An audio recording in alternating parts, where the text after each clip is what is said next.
Anggota Komisi 3 DPR RI Hinca Panjaitan menyoroti wacana kewenangan perampasan aset yang dikelola oleh satu institusi.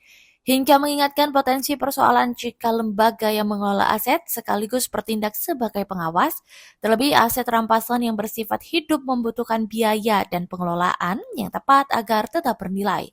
Ia mengingatkan tanpa tata kelola yang baik, aset rampasan justru beresiko kehilangan nilai dan berujung menjadi ampas.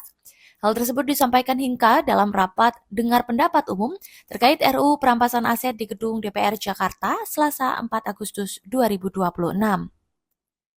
Saya buat pertanyaannya begini, siapakah yang kita akan beri hak dan kewajiban mengelola aset negara hasil kejahatan itu?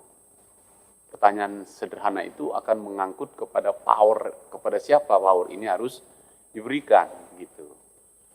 Nanti mohon tanggapannya nanti. Ini tentu kita akan belajar dari banyak hal. Tadi terima kasih Prof. Yesikel untuk memulai mengangkat satu pikiran saya beberapa waktu lalu yang kita sebut, kalau ini pertanyaannya, apakah boleh kita kasih ke pikirannya yang dilepas oleh Presiden Prabowo sejak awal, namanya Badan Penerimaan Negara. Atau ke Badan Eksekusi Negara. Yang kalau soal eksekusi ini, mungkin nanti Prof bisa konfirmasi juga Bang Firman ini yang paling paham ini. Kalau kita buka situs perkusinya Mahkamah Agung di permohonan eksekusi, itu ada 36.184. Ada 21.926 itu permohonan eksekusi putusan. 14.258 permohonan eksekusi hak tanggungan. 4.415 perkara belum dieksekusi secara nasional. Mungkin nanti ada datanya kalau dari Prof bisa tambahkan. Jangan-jangan ini juga triliunan ini. Jangan-jangan gitu ya. Dan kita bicara ini tentu tentang aset negara. Nah, karena itu izinkan saya memberi pertanyaan sekaligus pendalaman, nanti bisa dijawab. Kalau tidak sempat di sini mungkin nanti tertulis. Kalau kita ingat-ingat, Presiden Prabowo saat memulai pemerintahannya sudah menyusun rancangan besar bernegara yang disebut dan kemudian sangat terkenal sampai hari ini, namanya Astacita. Nah, rencana membentuk Badan Penerimaan Negara itu ternyata sudah ada di situ.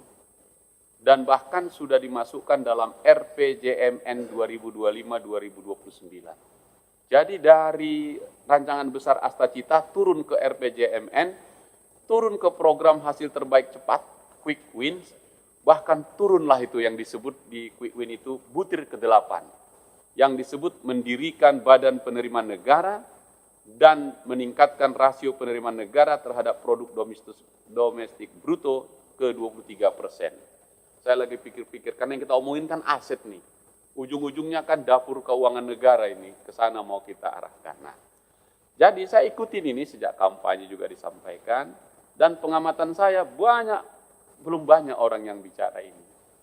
Mungkin Profesor Yesikel saja satu dari antara yang sedikit itu. Jadi terima kasih.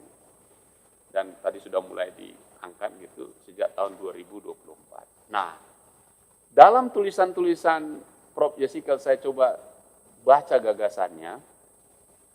Dan kalau kita tarik ke kerangka perbandingan di dunia internasional, lebih banyak disebut dengan Semi Autonomous Revenue Authority atau SARA. Gitu. Kalau dibaca panjang nanti nggak enak ini. SARA, SARA. Bentuk lembaga pemungut yang dikeluarkan dari struktur kementerian dan diberi keleluasan mengatur pegawainya sendiri, menentukan gajinya sendiri, dan menyusun cara kerja sendiri. Kemarin kami diskusi. Contoh di Inggris, tumbang hanya 5 tahun dibubarin. Contoh di Kolombia, nggak nyampe setahun dibubarin. Dan seterusnya. Jadi kalau pertanyaan ketua tadi tentang siapa pengelola dan bagaimana kita ngatasi itu, yang harus hati-hati nih. Jangan-jangan pindah ke tangan yang kita kasih ini, itu masalahnya. Jadi abuse of power-nya.